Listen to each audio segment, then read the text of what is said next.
Class 8th में आप सभी बच्चों का स्वागत है। बहुत दिनों से मेरे दिमाग में बात चल रही थी कि क्लास 8th के जो चैप्टर्स हैं उनको भी ऑनलाइन ले करके आया जाए, क्योंकि देखिए 6, 7, 8 जो होता है वो बच्चों का बेस होता है, और जब बच्चों का बेस कमज़ोर हो जाता है फिर आगे जा कर के 9 से लेकर के 12 तक वो बच्चे चाह के भी मेहनत करते हैं तब भी उनका तैयार नहीं हो पाता है। फिर उनको मजबूरन कुछ और काम करना पड़ता है और किसी और सेक्शन में उनको जाना पड़ता है।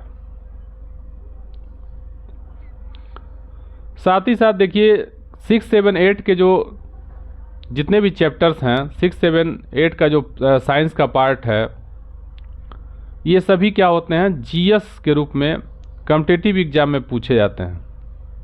तो 6, 7, 8 के जो चैप्टर्स हैं वो ऐसे बच्चों के लिए भी बहुत ज़्यादा इम्पॉर्टेंट हैं जो अभी अपना कैरियर बनाने के लिए सोच रहे हैं, कंपटीशन की तैयारी कर रहे हैं। तो केवल देखिए ऑब्जेक्टिव जो क्वेश्चन होते हैं उनको पढ़ लेने से तैयारी नहीं हो पाती है, कंसेप्चुअल नॉलेज बहुत ज़रूरी है। और साथ ही साथ अगर सिविल सर्विस की भी तैयारी के लिए आप सोच रहे हैं तब भी 6 से लेकर के 12 तक जो हमारे पोर्शन हैं एसएसटी के और साइंस के जो पोर्शन हैं ये बहुत ज़्यादा इम्पॉर्टेंट हैं। और कुछ जो कॉमन चीज़ें हैं यह हर एक व्यक्ति को क्या करना चाहिए, जानना चाहिए। फिजिक्स का पोर्शन हमने स्टार्ट किया है क्योंकि चैप्टर नंबर 11 से हम स्टार्ट कर रहे हैं, क्योंकि इसके पहले जो बच्चे हैं वो ऑफलाइन पढ़ चुके हैं और इसके पीछे जो चैप्टर बचे हुए हैं उनको भी हम एक एक करके ले करके आएंगे। तो स्टार्ट करते हैं। कह रहा है कि आप पिछली कक्षा में पढ़ चुके हैं कि बल क्या होता है, एक धक्का या खिंचाव होता है जो एक वस्तु दूसरी वस्तु पर आरोपित करती है। बल के प्रयोग के लिए क्या होना चाहिए, कम से कम दो वस्तुओं के बीच इंटरेक्शन होना चाहिए। ठीक है, दो वस्तुओं के बीच क्या होना चाहिए, कम से कम इनके बीच क्रिया होना आवश्यक है। बल द्वारा वस्तु को स्थिर अथवा गतिमान किया जा सकता है। यानी मान लीजिए अगर कोई वस्तु क्या कर रही है, स्थिर है, तो उस पर आप बल आरोपित करके क्या कर सकते हैं, उसको गति की अवस्था में बदल सकते हैं। ठीक है, जैसे किसी टेबल पे और कोई वस्तु रखी है और वह स्थिर है तो उसको आप क्या करेंगे, उस पर फोर्स अप्लाई करेंगे तो वह क्या हो सकती है, चल सकती है। चाहे ऐसे भी हो सकता है कि फुटबॉल है, अगर वो आप लिए हैं तो उसको क्या करिए, आप पैरों से किक कीजिए, मारिए, तो क्या हो जाएगा, वो मोशन में आ जाएगा, गति में हो जाएगा। यानी स्थिर अवस्था में अगर कोई वस्तु है तो उसको गति की अवस्था में आप बदल सकते हैं। या अगर गतिशील कोई वस्तु है तो उसको आप रोक भी सकते हैं। कैसे रोक सकते हैं, जैसे मान लीजिए एग्जाम्पल लेते हैं, ज़्यादातर एग्जाम्पल से ही छोटे बच्चे जो होते हैं 6, 7, 8 के उनको समझाया जा सकता है। देखिए क्रियाकलाप नंबर 1 पहले ही दे दिया है। तो मान लीजिए आप क्रिकेट खेल रहे हैं, ठीक है, बॉलर क्या करता है, बॉल फेंकता है, आप क्या करते हैं, बैट से उसको प्लेट कर देते हैं। बस प्लेट कर देंगे, केवल रोक देंगे उसको। ठीक है, यानी उसको हम क्या कर सकते हैं, रोक सकते हैं। या कोई चीज़ अगर मान लीजिए फुटबॉल ही आपकी तरफ आ रही है, लुढ़कते हुए कोई चीज़ आ रही है, बॉल आ रही है, आप क्या कर सकते हैं, पैर से उसको दबा करके रोक सकते हैं। इस इकाई में हम बल और उसके प्रभावों का अध्ययन करेंगे। ठीक है, यानी इस चैप्टर में हमको क्या करना है, फोर्स और उसके एप्लीकेशन के बारे में पढ़ना है। तो सबसे पहला जो टॉपिक ले लिया है वो बल लिया है। बल को कहते हैं फोर्स। ठीक है, फोर्स कहते हैं। इसके लिए एक्टिविटी नंबर 1 से स्टार्ट किया है, देख लेते हैं क्या कर रहा है। एक खाली बाल्टी लीजिए, इस बाल्टी में पानी भरकर फिर से उसे उठाइए। दोनों स्थितियों में कब अधिक बल लगाना पड़ता है। तो खाली बाल्टी एक बार ले लीजिए, उसको उठाइए, और एक बार इसमें पानी भर लीजिए और फिर उसको उठाइए। ठीक है, पूछ रहा है कि किस स्थिति में आपको ज़्यादा बल लगाना पड़ेगा। तो आप खुद समझदार हैं। ठीक है, इतना तो पूर्व ज्ञान सबके पास है, आप बता सकते हैं। छोटा सा लड़का बता देगा कि भाई बाल्टी में क्या है, पानी अगर भरा हुआ है तो उसमें आपको अधिक बल लगाना पड़ेगा। इससे क्या निष्कर्ष निकलता है? इससे क्या निष्कर्ष निकलता है? इससे निष्कर्ष यही निकलता है कि बल में क्या होता है? परिमाण होता है, ठीक है, यानी उसका मैग्नीट्यूड होता है, मात्रा पे डिपेंड करता है। मात्रा अगर अधिक होगा तो ज़्यादा बल लगाना पड़ेगा, ठीक है। यानी यहाँ से देखिए F इक्वल टू एम में होता है ना, ये हम जानते हैं, ठीक है, आप भी पढ़ेंगे। F इक्वल टू क्या होता है? m इंटू ए होता है, ठीक है, मास इंटू एक्सेलरेशन होता है, द्रव्यमान गुणे त्वरण कहते हैं हिंदी में। यानी ये बता रहा है कि फोर्स में क्या होता है? परिमाण होता है, और ये मास के कारण हो रहा है, ठीक है। यहाँ पे पानी आप भर दे रहे हैं तो क्या हो रहा है? उसमें द्रव्यमान उसका बढ़ जा रहा है। क्रियाकलाप नंबर 2 लिया है, मेज पर डस्टर रखिए, डस्टर को अ से ब की ओर विस्थापित कीजिए। यानी यहाँ पे क्या किया है? मेज पे डस्टर रख लिया है और कोई पॉइंट, 2 पॉइंट यहाँ पे चूज कर लिया गया होगा, ठीक है। एक को, पहले पॉइंट को अ मान लिया है, या इसको ए से भी प्रदर्शित कर सकते हैं। तो डस्टर को एक स्थिति से दूसरी स्थिति में आपको क्या करना है? उसको डिस्प्लेस कर देना है, विस्थापित कर देना है। डस्टर अ को ब तक विस्थापित करने में बल किस दिशा में लगाया गया है?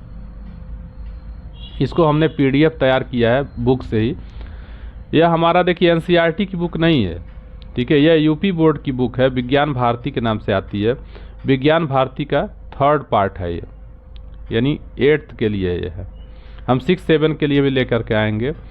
टारगेट मेरा यही है कि 6 to 12 एक साल के अंदर सभी सिलेबस को कंप्लीट कर देना। अब इसके लिए चाहे जितना भी टाइम लग जाए, ठीक है, मैं इसके लिए काम करता रहूँगा। कह रहा है कि अ से ब तक विस्थापित कीजिए, तो यहाँ 2 पॉइंट आप चूज कर लिए, दिखाई उतना बढ़िया नहीं लग रहा है, दे रहा है, ठीक है। यहाँ ए मान लेते हैं और यहाँ बी मान लेते हैं। पहले ए से बी तक अगर ले जा रहे हैं तो इस दिशा में आपको क्या करना पड़ेगा? फोर्स लगाना पड़ेगा। फिर से कह रहा है बी से ए तक ले आइए, तो बी से ए तक ले आएंगे तो फिर उसके विपरीत दिशा में बल लगाना पड़ेगा। साइज थोड़ा सा और छोटा करना पड़ेगा, जो हमारा एरो है। अब सही है।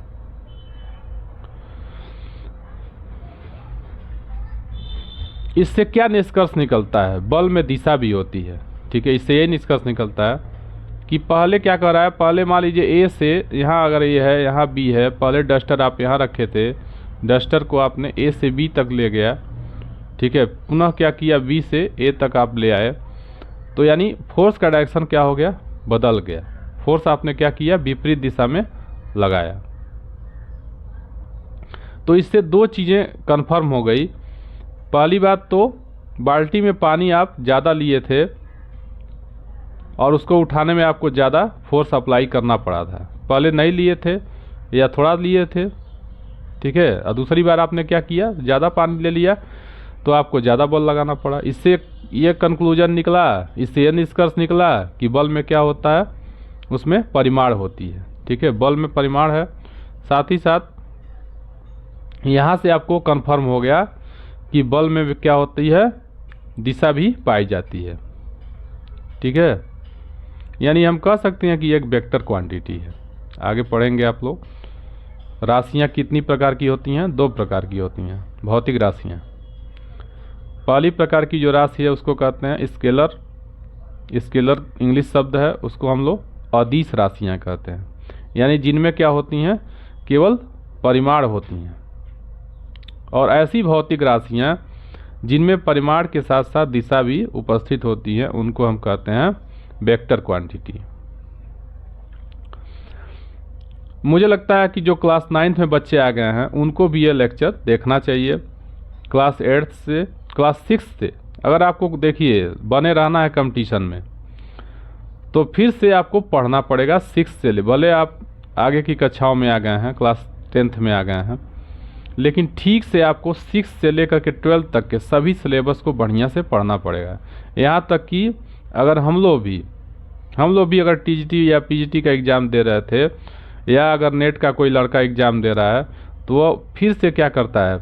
वह बीएससी एमएससी कर लिया है, फिर भी वह 6 से लेकर के 12 तक की सभी चीज़ों को एक एक लाइन अच्छे से पढ़ता है, अच्छे से पढ़ता है, तब जा कर के उसका कंपटीशन निकलता है। इग्नोर करेंगे, बहुत लाइटली लेंगे तो कंपटीशन आपका नहीं निकलेगा। अधिकतर टीचर इसीलिए क्वालिफाई नहीं कर पाते। तो ये ऐसे बच्चों के लिए जो टीजीटी पीएचडी की तैयारी कर रहे हैं, बच्चे तो नहीं है, वो टीचर्स हैं, हमसे ज़्यादा एज में होंगे, ऐसे भी बहुत सारे टीचर हैं, ठीक है, जो टीजीटी पीएचडी की तैयारी कर रहे हैं, उनसे भी मेरा यह निवेदन है कि आप 6 से लेकर के 12 तक के एनसीईआरटी की बुक्स को फॉलो करिए, या यूपी बोर्ड का 6 से 8 तक का, और उसके बाद आगे एनसीईआरटी को फॉलो करना है 12 तक का। और किसी भी चीज़ को ये मत समझिए कि ये मैं पहले से जानता हूँ, इसको छोड़ दीजिए। ये मान के आप पढ़िए कि मैं कुछ नहीं जानता हूँ, तभी आप उस पर दिमाग लगा पाएंगे। चलिए आगे बढ़ते हैं। यानी यहाँ से एक बात कंफर्म हो गई कि बल में क्या होती है, दिशा होती है, और एसआई पद्धति में बल का मात्रक न्यूटन होता है, ठीक है। न्यूटन के सम्मान में इसको रख दिया गया है। हम लोग देखिए एमएससी कर लिए थे, एमएससी करने के बाद जब बीएड करने गए, और बीएड करके जब हम लोगों को गवर्नमेंट डिग्री कॉलेज से मैं बीएड किया, फिर वहीं पे महाराजगंज डिस्ट्रिक्ट में एक बहुत अच्छा मिडिल स्कूल था डिस्ट्रिक्ट में, बहुत अच्छे वहाँ के बच्चे थे काफ़ी। अब चूँकि ज़िला पे था तो वहाँ पे अच्छी पढ़ाई भी हुई थी और बच्चों में काफ़ी जानकारी थी, वहाँ पे हम लोग पढ़ाने के लिए मिला था। तब मुझे एहसास हुआ कि वास्तव में जो चीज़ें दी गई हैं 6, 7, 8 में बहुत बेहतरीन लिखा है, जो किताब है बहुत बेहतरीन लिखा है। और वहाँ पे लेसन प्लान हम लोग तैयार करते थे, और एकदम सटीक लेसन प्लान तैयार करके और वही पढ़ाते थे। पीछे प्रोफेसर्स बैठते थे हमारे कॉलेज के, और एक एक चीज़ बहुत माइन्यूटली चेक होती थी।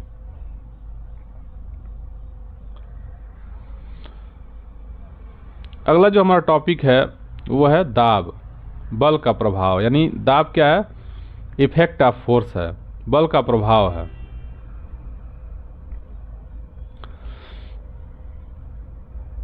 किसी तल पर बल लगाने से उसका प्रभाव संपर्क तल के क्षेत्रफल और परिमाण पर निर्भर करता है।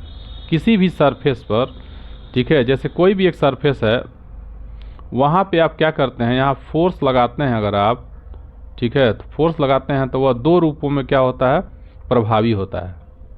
किन किन बातों पे डिपेंड करता है, संपर्क तल के क्षेत्रफल पे और उसके परिमाण पे। यानी P इक्वल टू क्या हो जाएगा, F/A होता है। किसी भी सरफेस पे, ये तो हम जानते हैं, ठीक है, अभी हम आपको पहले ही बता दे रहे हैं, ये वाकई ये हम कंक्लूजन निकालेंगे।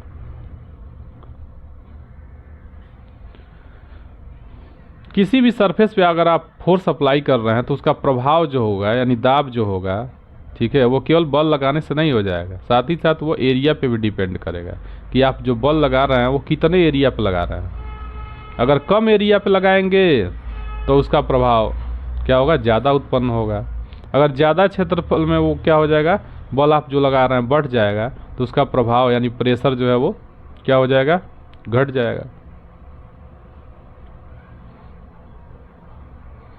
आइए करके देखें कि संपर्क तल के क्षेत्रफल में परिवर्तन से बल के प्रभाव में क्या परिवर्तन होता है।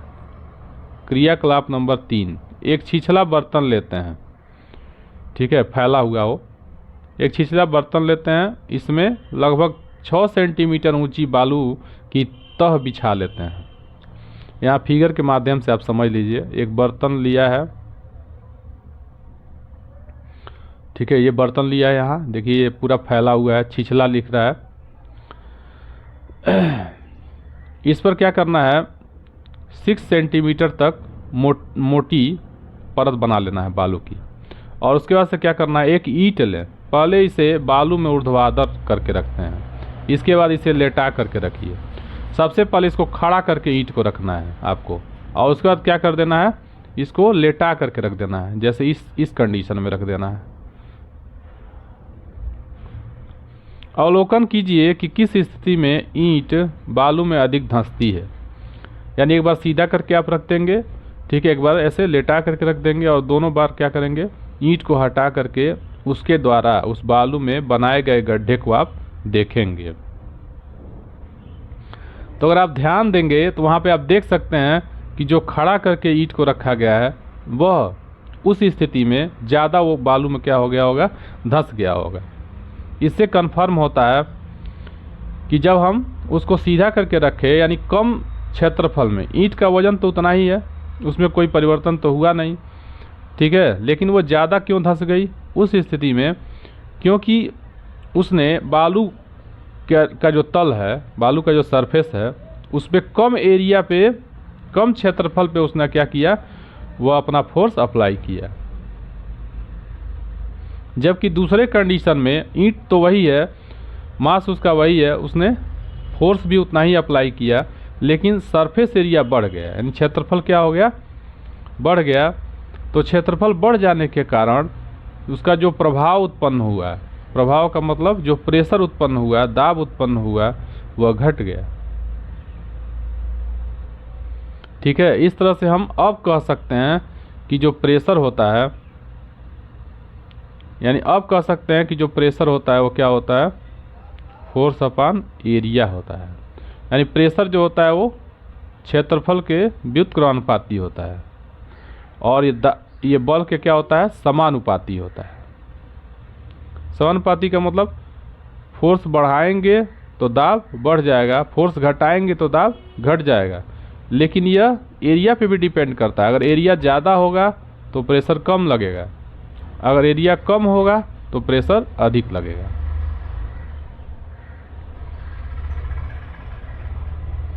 आज इतना ही रहने दीजिए, ठीक है। अब इसके बाद एक्टिविटी नंबर 4 से हम आगे देखेंगे। तब तक के लिए आप मेरे और भी लेक्चर्स हैं उनको देखते रहिए। अगर आप पहली बार आ रहे हैं तो चैनल को सब्सक्राइब कर दीजिए और अधिक से अधिक बच्चों में शेयर करिए।